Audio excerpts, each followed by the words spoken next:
بسم اللہ الرحمن الرحیم۔ حدثنا آدم بن ابی ایاس قال حدثنا ابن ابی ذئب عن سعید المقبوری عن ابی ہریرہ عن سعید المقبوری عن ابی ہریرہ۔ اس سے پہلے گفتگو اس بات پر ہو چکی ہے کہ ما خرج من غیر السبیلین، پاخانہ اور پیشاب کی جگہ کے سوا کسی دوسری جگہ سے خروج نجاست ہوتا ہے تو وہ ناقض وضو ہے یا نہیں ہے، اس تعلق سے امام بخاری نے باب باندھا تھا، اور امام بخاری نے اپنے مذہب کی تائید میں بہت سارے اقوال پیش کیے تھے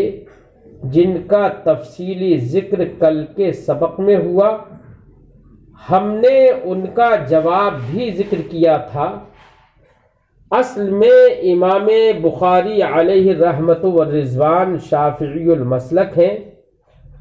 اور امام شافعی رضی اللہ تعالی عنہ کے نزدیک ما خرج من غیر السبیلین ناقض وضو نہیں ہے، جبکہ احناف کے نزدیک کوئی بھی نجاست ناقض وضو ہے،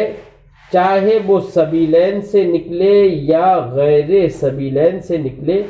ہر صورت میں خروج نجاست ناقض وضو ہے۔ تفصیلی گفتگو اس بات پر کل گزر چکی ہے۔ امام بخاری نے استدلال اور احتجاج میں جو کچھ اقوال پیش کیے تھے، ہم نے ان اقوال کا جواب بھی وہیں پر تفصیل کے ساتھ ذکر کر دیا تھا۔ آج کے سبق میں امام بخاری اپنے اسی عنوان باب سے متعلق احادیث طیبہ کا ذکر کرتے ہیں۔ فرماتے ہیں حدثنا آدم بن ابی ایاس، ہم سے حدیث بیان کی آدم ابن ابی ایاس نے، قال انہوں نے فرمایا حدثنا ابن ابی ذئب، ہم سے حدیث بیان کی ابن ابی ذئب نے عن سعید المقبوری، وہ روایت کرتے ہیں حضرت سعید مقبوری سے، عن ابی ہریرہ، اور وہ روایت کرتے ہیں حضرت ابو ہریرہ رضی اللہ تعالی عنہم سے۔ قال حضرت ابو ہریرہ نے فرمایا، قال النبی صلی اللہ علیہ وسلم، نبی صلی اللہ علیہ وسلم نے ارشاد فرمایا، لا يزال العبد في صلاة ما كان في المسجد ينتظر الصلاة ما لم يحدث۔ نبی کریم نے ارشاد فرمایا کہ بندہ نماز ہی میں رہتا ہے۔ سرکار نے ارشاد فرمایا لا يزال العبد في صلاة، بندہ نماز ہی میں رہتا ہے، ما کان فی المسجد ینتظر الصلاۃ، جب تک مسجد میں دوسری نماز کا انتظار کرتا رہتا ہے، ما لم یحدث، کب تک نماز میں رہتا ہے، کب تک اس کو نماز میں رہنے کا ثواب ملتا رہتا ہے، جب تک انتظار دوسری نماز کا انتظار کرتا رہے۔ لیکن دوسری نماز کا انتظار کرنے میں نماز کا ثواب تب ملے گا، سرکار نے فرمایا ما لم یحدث، جب تک کہ حدث اسے لاحق نہ ہو۔ اب اگر حدث لاحق ہو گیا تو اب ایسی صورت میں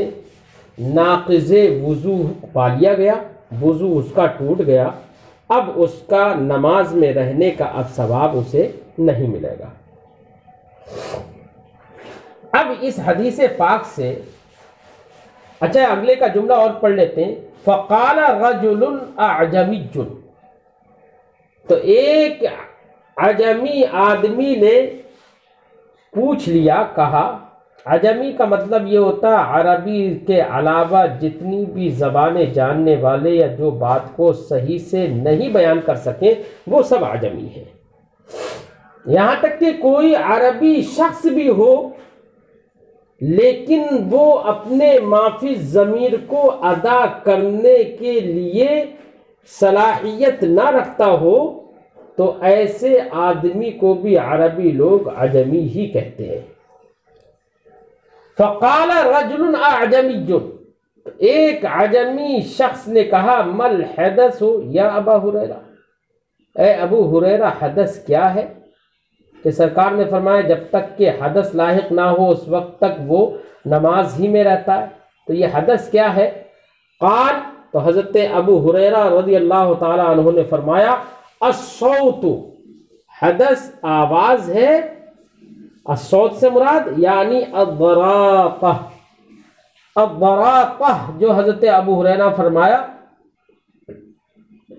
تو اس کا مطلب یہ ہوا ہوا ریح کا آواز کے ساتھ خارج ہونا، تو معنی ہوگا الصوت یعنی ضراقہ، حدث آواز ہے یعنی ریح کا خارج ہونا آواز کے ساتھ۔ اب دیکھیے امام بخاری نے انہی لفظوں سے استدلال اس بات پر کر لیا، اور یہ حدیث یہاں پر اس لیے پیش کر دی کہ اس حدیث سے امام بخاری کا مقصود حاصل ہو رہا ہے، کیونکہ امام بخاری کا نظریہ یہ ہے کہ ما خرج من غیر السبیلین ناقض وضو نہیں ہے، ناقض وضو صرف اور صرف حدث ہے، اور حدث کی تفسیر حضرت ابو ہریرہ نے الصوت اور ضراقہ سے کر دی، تو اس سے پتہ چلا کہ حدث ناقض وضو ہوتا ہے، اور حدث وہ صرف ریح کا یعنی مخرج سے یا سبیلین سے نکلنا ہے، ریح کا یا کسی اور نجاست کا نکلنا ہے، تو یہ حدث ہے۔ تو اس سے پتہ چلا کہ من غیر سبیلین سے جو نکلے وہ حدث نہیں ہے، امام بخاری نے استدلال کر لیا۔ ہم کہیں گے کہ حضرت ابو ہریرہ نے یہاں پر عادت کو بیان فرمایا کہ عادت یہی ہے کہ زیادہ تر حدث کا وجود جو ہوتا ہے وہ ریح کے خارج ہونے سے ہی ہوتا ہے، تو عادت کو حضرت ابو ہریرہ نے یہاں پر بیان کر دیا ہے، اور عادتاً جو چیزیں نہیں ہوتی ہیں بلکہ دن میں ایک آدھ دو بار یا کبھی کبھی ہوتی ہے جو چیزیں، یا کبھی خون نکل گیا، قے آ گئی، وہ کبھی کبھی ہے، اس کا حضرت ابو ہریرہ نے اس کا ذکر نہیں کیا ہے، بلکہ ہمارے علماء نے فرمایا کہ حدث صرف یہی چیز نہیں ہے، تو عادت کے طور پر جو چیز نکلتی ہے اس کو حضرت ابو ہریرہ نے ذکر کیا، ورنہ تو حدث ہر وہ چیز ہے جو ناقض وضو ہو، وضو جو چیز توڑ دے وہ حدث ہے۔ اب وضو توڑ دے، قے وضو کو توڑ دے، رعاف وضو کو توڑ دے، خون کا نکلنا وضو کو توڑ دے، یہاں تک کہ اگر کوئی مسح علی الخفین کیے ہوئے ہو اور اس کا موزہ اتر جائے تو موزے کا اترنا بھی اس کے مسح علی الخفین کے لیے حدث ثابت ہوگا۔ کیوں؟ اس لیے کہ یہاں پر موزہ اتر گیا تو ہمارے فقہا فرماتے ہیں، امام شافعی بھی یہاں پر فرماتے ہیں کہ موزہ اترنے سے حدث اس کے موزے میں سرایت کر جاتا ہے۔ بتائیے وہاں پر کون سی ریح خارج کی؟ حدث سرایت کر جاتا ہے۔ تو اس سے پتہ چلا کہ حدث صرف ریح کا خارج ہونا نہیں ہے، مخرجین سے نکلنا، چیز کا نجاست کا نکلنا ہی نہیں ہے، بلکہ حدث نام ہے ہر اس چیز کا جو بھی وضو کو توڑ دے۔ جواب ہم نے ذکر کر دیا۔ اگلی حدیث امام بخاری ذکر کرتے ہیں، فرماتے ہیں اچھا اس حدیث سے جو ماقبل میں حدیث گزری اس سے چند باتیں تو سمجھ میں آئی. ایک بات تو یہ سمجھ میں آئی کہ ایک نماز کے بعد دوسری نماز کا انتظار کرنے کی یہ فضیلت ہے کہ آدمی صرف انتظار میں بیٹھا ہوا ہے باوضو تو اس کو نماز میں رہنے کا ثواب مل رہا ہے. اس سے پتہ چلا کہ ایک عبادت کا انتظار بھی عبادت ہے. دوسری چیز نبی کریم نے فرمایا لا یزال العبد فی صلاۃ ما کان فی المسجد ینتظر. انتظار کر رہا ہے نماز کا تو انتظار کرنے والے کو نماز میں رہنے والا سرکار نے بیان فرمایا. اس سے پتہ چلا کہ اسباب عبادت کو اختیار کرنے والا یا اسباب نماز کو اختیار کرنے والے کو بھی مصلی کہا جاتا ہے, نمازی کہا جاتا ہے. بات سمجھ میں آ گئی. اور حدیث پاک میں جو ہم بار بار بتا چکے وہ بات تو سمجھ میں آ ہی رہی ہے کہ یہ فضیلت اس شخص کے لیے ہے جس کا حدث لاحق نہ ہوا ہو. اگر حدث لاحق ہو گیا تو پھر یہ فضیلت اس کو حاصل نہیں ہوگی. حدثنا ابو الولید قال حدثنا ابن اعینۃ, ہم سے حدیث بیان کی ابو الولید نے, انہوں نے فرمایا ہم سے حدیث بیان کی ابن اعینہ نے,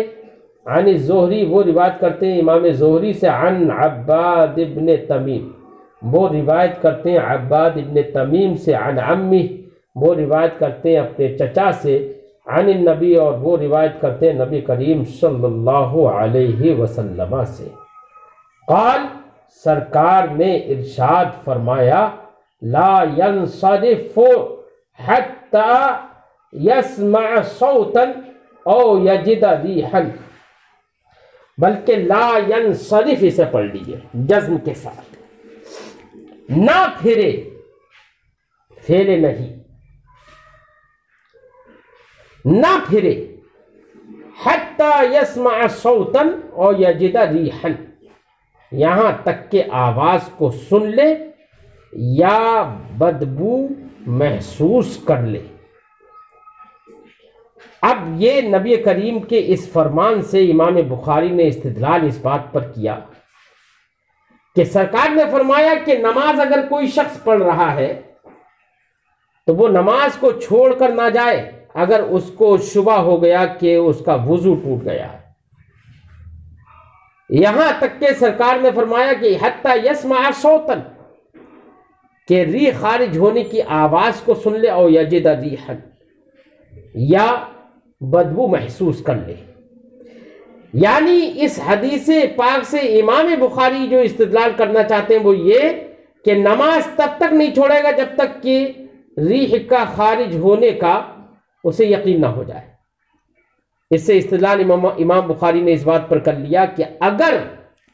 ما خرج من السبیلین کے ما سوا ما خرج من غیر السبیلین اگر ناقض وضو ہوتا تو سرکار ضرور اسے بیان فرماتے, لیکن سرکار فرما رہے ہیں کہ اس وقت تک نہیں پھرے گا جب تک یہ نہیں, یعنی ما خرج من السبیلین کا جب تک یقین نہ ہو جائے اس وقت تک وہ نماز سے نہیں پھرے گا. اب اگر کوئی دوسری ناقض وضو چیز اگر ہوتی تو سرکار یہاں پر اس میں حصر نہ فرماتے. تو ہم کہیں گے کہ حصر یہاں پر تو یہ تو آپ کو بھی مفید نہیں ہوگا. کیوں؟ اس لیے کہ یہاں پر تو صرف صوتن اور یجد ریحن کا ذکر ہے, اور یہ تو ریح اگر خارج ہو تو یا تو آواز سے ہو یا بغیر آواز کے ہو تو بدبو کا احساس ہو. تو ایسی صورت میں تو صرف اگر یہی ناقض وضو ہو تو تب تو پھر پیشاب پاخانہ کرنے سے آپ کو ناقض وضو کیوں کہتے ہیں؟ یہاں پر تو سرکار کے اس فرمان سے آپ نے حصر سمجھ لیا, تو پھر اس سے بھی وضو نہیں ٹوٹنا چاہیے, اس سے تو وضو آپ بھی مانتے ہیں. تو اس کا مطلب یہی ہے کہ نجاست کا نکلنا ہی ناقض وضو ہے. اب سرکار نے ان چیزوں کو ذکر کیا کیوں؟ اس لیے کہ یہاں پر سرکار کا درس دینا مقصد تھا سرکار کو کہ اگر شک اور شبہ صرف ہو، اور شک اور شبہے کی بنا پر کسی آدمی کو شبہ ہو رہا ہے کہ شاید میری ری خارج ہو گئی ہے، اور پہلے تو وضو تھا، تو وضو کا یقین ہے، اور شبہ اور شک اسے ہو گیا کہ شاید ری خارج ہو گئی ہے، نہ ہی آواز آئی نہ ہی بدبو پھیلی، محض ایک شک ہو رہا ہے، تو سرکار نے یہ درس دینے کے لیے فرمایا کہ شک کی بنا پر اس کا وضو نہیں ٹوٹے گا، اور جب تک یقین نہ ہو جائے وضو کے ٹوٹنے کا اس وقت تک نماز سے نہیں پھرے گا، نماز پوری کرے گا، نماز پڑھتا رہے گا۔ تو یہاں پر یقین جتانے کے لیے کہ یقین ہونا چاہیے، اس لیے سرکار نے یہ فرمایا، اس لیے نہیں فرمایا کہ ناقض وضو صرف یہی ہے۔ اس لیے ہمارے فقہاء نے فرمایا الیقین لا یزول بالشک، یقین شک کی بنا پر زائل نہیں ہوتا ہے، لہذا پہلے وضو کے ہونے کا یقین تھا، اب اگر حدث کے بارے میں اگر شک ہو گیا تو ایسی شک کی بنا پر وضو نہیں ٹوٹے گا۔ ایک حدیث اور ذکر کر رہے امام بخاری علیہ رحمہ، فرماتے حدثنا قتیبہ بن سعید، ہم سے حدیث بیان کی قتیبہ ابن سعید نے، قال انہوں نے کہا حدثنا جریر، ہم سے حدیث بیان کی جریر نے، عن الاعمش، اعمش سے، عن منذر، وہ روایت کرتے ہیں منذر ابی یعلا ثوری سے، وہ روایت کرتے ہیں عن محمد ابن الحنفیہ، محمد ابن حنفیہ سے، قال انہوں نے کہا قال علی، حضرت علی رضی اللہ تعالی عنہ نے ارشاد فرمایا کنت رجلا مذاء، میں ایسا آدمی تھا کہ جس کو بہت زیادہ مزی آتی تھی۔ مزی وہ پانی ہوتا ہے جو لذت اور شہوت کے وقت میں شرمگاہ سے نکلتا ہے، تو یہ مزہ مبالغے کا صیغہ، مانا ہے کہ میں ایسا آدمی تھا جس کو بہت مزی آتی تھی، بہت مزی والا شخص تھا۔ تو اب حضرت علی رضی اللہ تعالی عنہ کو یہ پوچھنا تھا کہ یہ جو مزی نکل آتی ہے تو اس سے کیا وضو واجب ہوگا یا غسل بھی واجب ہو جائے گا، یہ پوچھنا تھا۔ فاستحییت، تو حضرت علی رضی اللہ تعالی عنہ فرماتے مجھے حیا آئی ان اسأل رسول اللہ صلی اللہ علیہ وسلم، کہ میں یہ بات رسول اللہ صلی اللہ علیہ وسلم سے پوچھوں۔ یہ پوچھنے میں مجھے شرم آئی، کیوں؟ اس لیے کہ سرکار دو عالم صلی اللہ علیہ وسلم کے ساتھ آپ کا ایک رشتہ یہ بھی تھا کہ آپ داماد تھے سرکار دو عالم صلی اللہ علیہ وسلم کی بیٹی بنت پیغمبر حضرت علی رضی اللہ تعالی عنہ کے نکاح میں تھیں۔ تو اگر یہ ایک ایسا مسئلہ ہے، ایسی بات ہے جو اپنے سسر سے جس سے متعلق پوچھنا باعث حیا تھا، کیونکہ ان کی بیٹی آپ کے نکاح میں ہے، اس لیے ان سے پوچھنا، کیونکہ مزی اس پانی کو کہتے ہیں جو شہوت کے وقت نکلتا ہے، تو اس لیے شہوت سے یہ چیز جڑی ہوئی ہے، اس لیے حضرت علی رضی اللہ تعالی عنہ کو حیا آئی پوچھنے میں۔ فَأَمَرْتُ الْمِقْدَادَ ابْنَ الْأَسْوَدِ، تو حضرت علی نے فرمایا کہ میں نے مقداد ابن اسود کو حکم دیا کہ تم پوچھ لو۔ فَسَأَلَهُ، تو حضرت مقداد نے نبی کریم سے پوچھا۔ فقال، تو سرکار نے جواب میں ارشاد فرمایا فِيهِ الْوُضُوءُ، اس کے اندر وضو ہے، یعنی غسل واجب نہیں ہے۔ اگر مزی کا خروج ہو تو ایسی صورت میں مزی تو تمام ائمہ کے نزدیک نجس ہے، تمام کے نزدیک نجس ہے، جب سب کے نزدیک نجس ہے تو وہ مزی جس کپڑے پر یا جس جگہ پر لگ جائے گی اس جگہ کا دھونا یہ لازم ہو جائے گا۔ ہاں اس سے غسل واجب نہیں ہوتا ہے، اس سے ہوگا صرف وضو واجب۔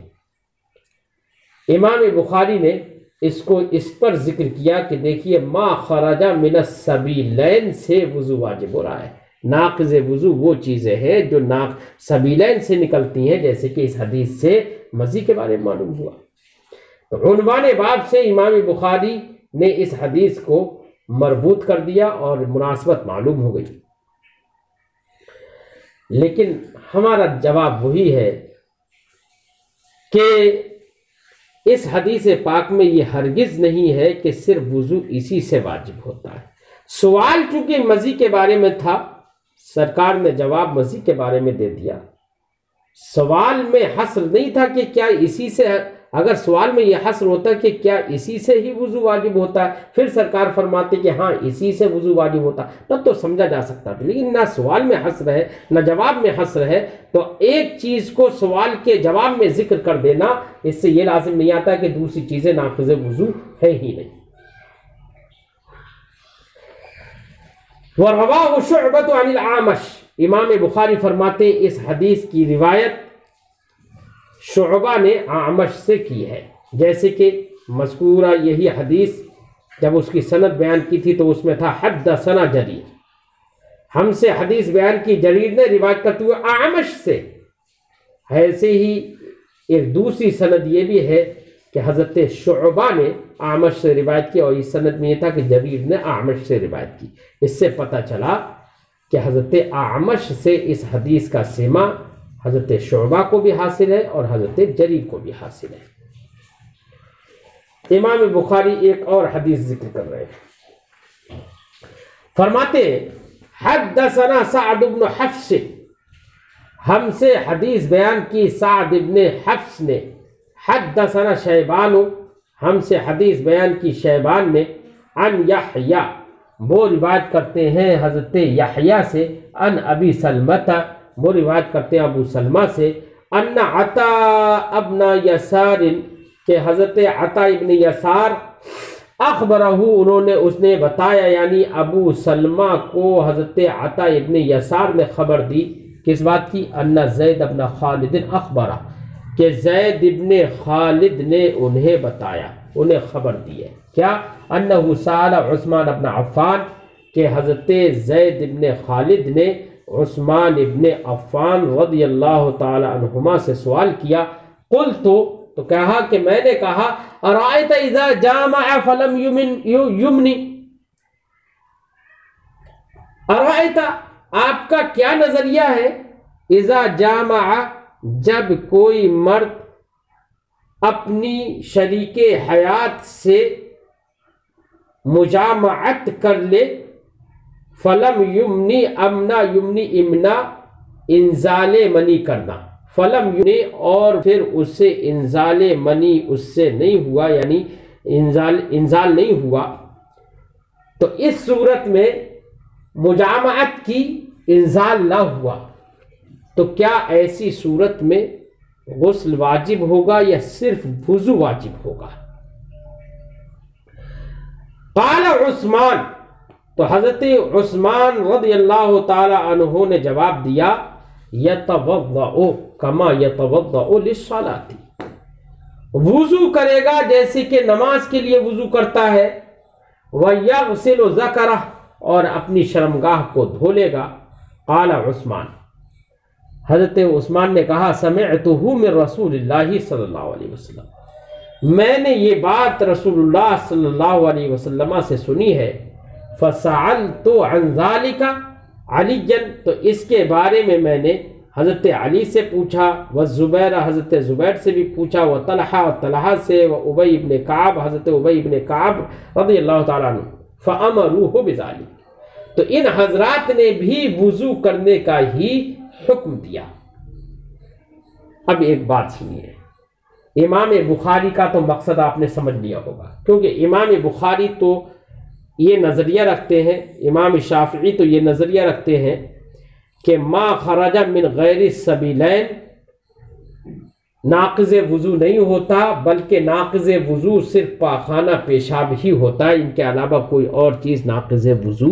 نہیں ہوتی ہے۔ جب یہ نظریہ ہے تو اب اس نظریے کے مطابق حدیث پاک عنوان باب سے مطابقت رکھتی ہے، کیونکہ عنوان باب میں یہی کہا گیا تھا کہ جو مخرجین سے نکلے، قبل اور دبر سے نکلے نجاست، وہی ناقض وضو ہے، اس کے علاوہ کوئی چیز ناقض وضو نہیں ہے۔ یہی ثابت کرنا تھا امام بخاری کو، یہاں پر یہی ثابت ہو گیا کہ آدمی نے مجامعت کی، اور مجامعت کرنا یہ ما خرج من السبیلین کی قبیل سے نہیں ہے یہ، اور اس کی صورت میں ما خرج من غیر السبیلین ہے یہ۔ اب ایسی صورت میں امام بخاری علیہ الرحمت والرضوان کے خلاف یہ حدیث جاتی ہے۔ کیسے؟ کہ امام بخاری کا مقصد تو یہ تھا کہ غیر سبیلین سے جو چیز نکلے وہ ناقض وضو نہیں ہوتی ہے، یہاں تو مجامعت کو ناقض وضو صرف قرار دیا جا رہا ہے، تو آپ کے بقول تو ناقض وضو ہونا نہیں چاہیے، تو یہ حدیث پاک میں تو یہ کہا گیا کہ اس سے وضو کرے گا، تو ناقض وضو تو مان لیا نا، تو یہ حدیث پاک تو امام بخاری کے مذہب کے خلاف ہو گئی۔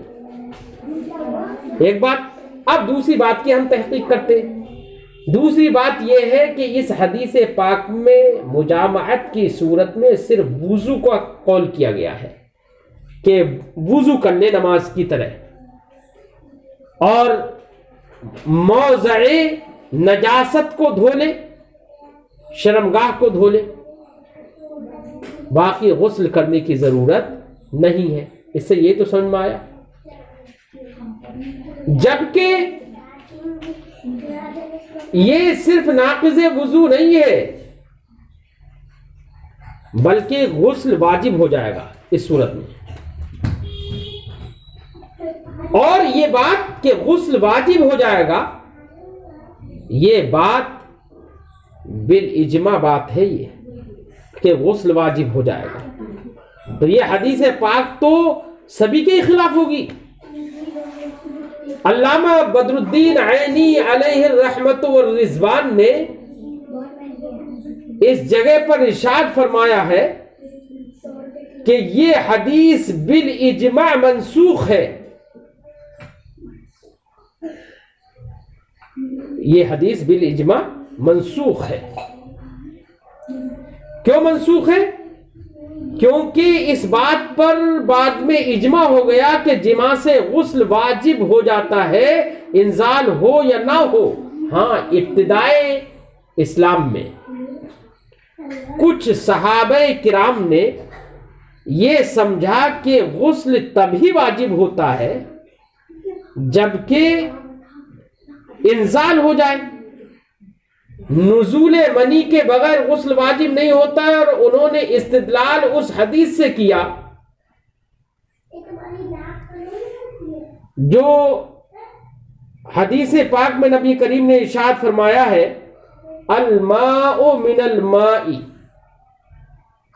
الماء اول سے غسل ہے اور الماء ثانی سے مراد منی ہے۔ تو مطلب یہ ہوا کہ غسل واجب ہوگا منی سے، تو الماء من الماء، وہاں پر صحابہ کرام جو کہ عربی داں تھے،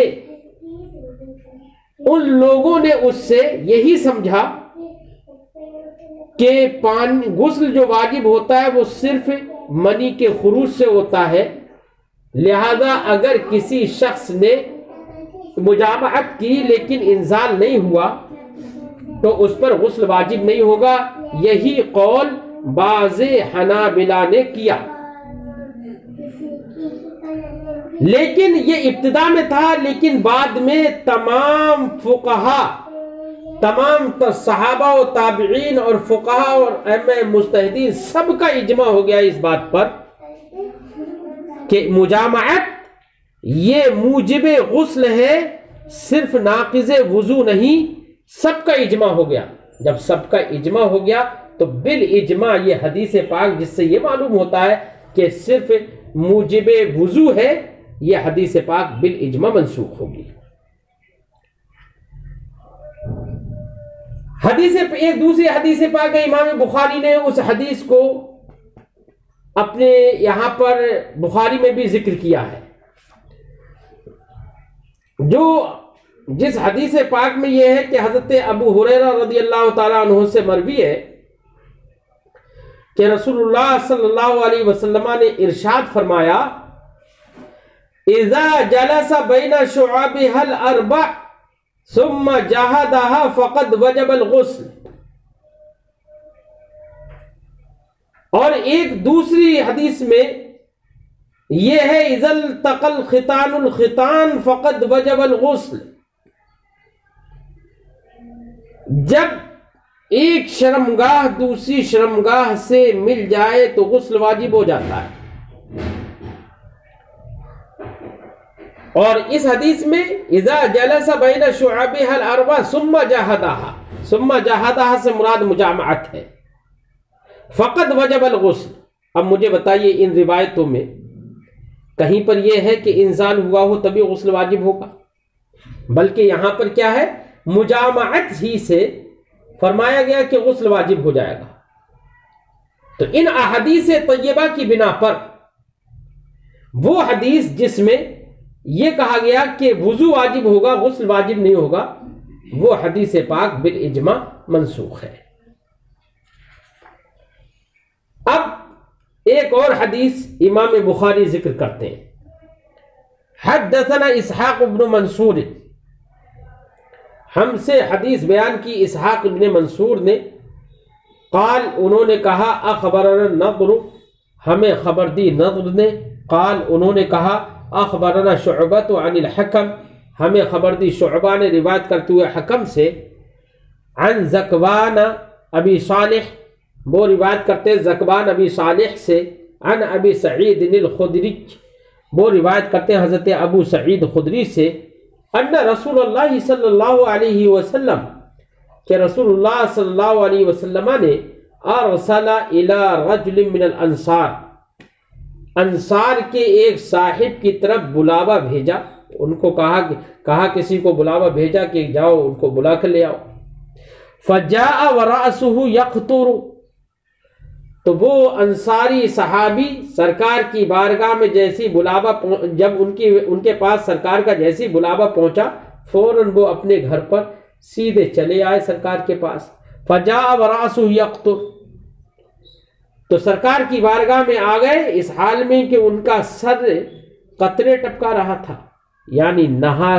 سرکار کی بارگاہ میں نہا کر سیدھے چلے آئے، پانی ٹپک رہا تھا بالوں سے۔ فقال النبی صلی اللہ علیہ وسلم، تو نبی کریم صلی اللہ علیہ وسلم نے ارشاد فرمایا لعلنا اعجلناک، ایسا لگتا ہے کہ ہم نے تمہیں جلدی میں ڈال دیا ہے۔ فقال نعم، تو ان صاحب نے عرض کی یا رسول اللہ ہاں میں بڑی جلدی میں آ گیا۔ فقال رسول اللہ صلی اللہ علیہ وسلم، تو رسول اللہ صلی اللہ علیہ وسلم نے ارشاد فرمایا اذا اعجلت او قحطت فعلیک الوضو، جب تم جلدی میں ڈال دیے جاؤ یا تمہاری منی رک جائے، او قحطت یا منی رک جائے یعنی انزال نہ ہو، تو سرکار نے فرمایا فعلیک الوضو، تو تم پر صرف وضو ہے، غسل واجب نہیں ہے۔ ہم اس حدیث پاک سے متعلق بھی وہی بات کہیں گے کہ یہ بالاجماع منسوخ ہے۔ مجامعت ہو اور غسل واجب نہ ہو، یہ بات اس حدیث سے سمجھ میں آ رہی ہے، تو اس سے معلوم ہوا کہ یہ حدیث منسوخ ہے، اور وہ احادیث جو ابھی ہم نے ذکر کی تھیں جن میں یہ تھا کہ سرکار نے فرمایا کہ فقد وجب الغسل، ان احادیث کی بنا پر یہ حدیث منسوخ ہے بالاجماع۔ علامہ بدر الدین عینی علیہ رحمت و رضوان نے ارشاد فرمایا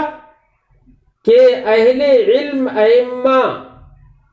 سب کا فتویٰ یہ اس بات پر ہے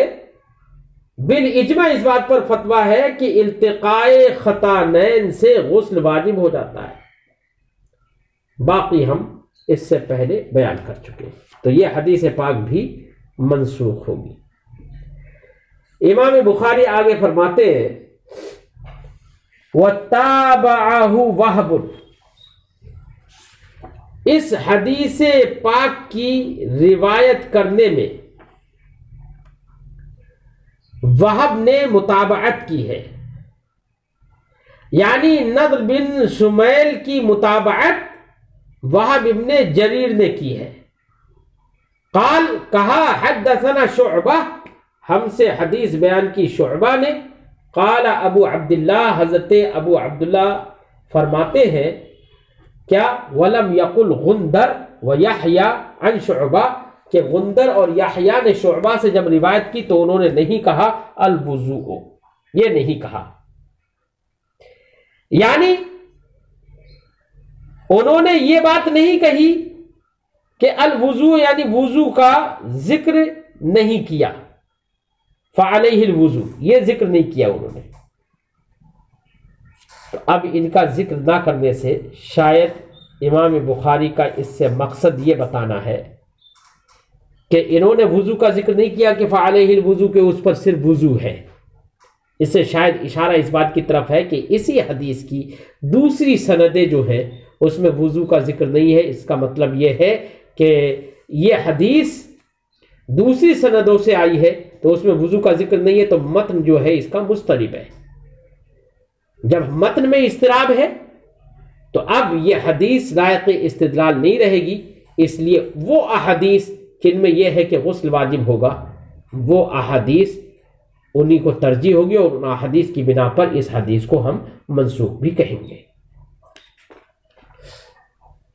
یہ باب پورا آج ہوا۔ اگلا باب ہے باب الرجل یوضئ صاحبہ،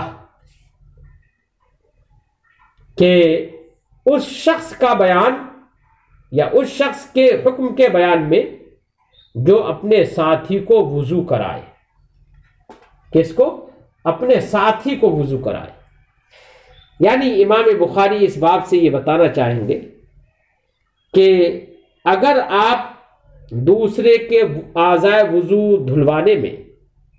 پانی وغیرہ ڈالنے سے کسی کی مدد کرتے ہیں تو یہ مدد کرنا بھی جائز ہے، دوسرے کا اس طرح سے مدد لینا بھی جائز ہے۔ ہاں، اعضائے مغسولہ کو دھلوائے گا نہیں، پانی تو ڈلوا دے گا لیکن اعضائے مغسولہ کو دھلوائے گا نہیں اگر ضرورت نہ ہو۔ ہاں، اگر ضرورت ہو تو اعضائے مغسولہ کو بھی دوسرے سے دھلوا سکتا ہے ضرورت کے پیش نظر۔ مثلا کوئی آدمی نہایت کمزور ہے، بیٹھا ہی نہیں جا رہا ہے، تو وہ لیٹے لیٹے سوچ رہا ہے کہ وضو کروں، لیکن جس سے بیٹھا نہیں جا رہا ہے وہ لوٹے سے کیسے وضو کرے گا؟ تو اب کسی سے کہا میرے ہاتھ دھو دو، منہ دھو دو، وضو کر دیا، تو یہ جائز ہے۔ امام بخاری یہ باتیں اس باب میں ذکر کریں گے، اس کو انشاءاللہ کل پڑھیں۔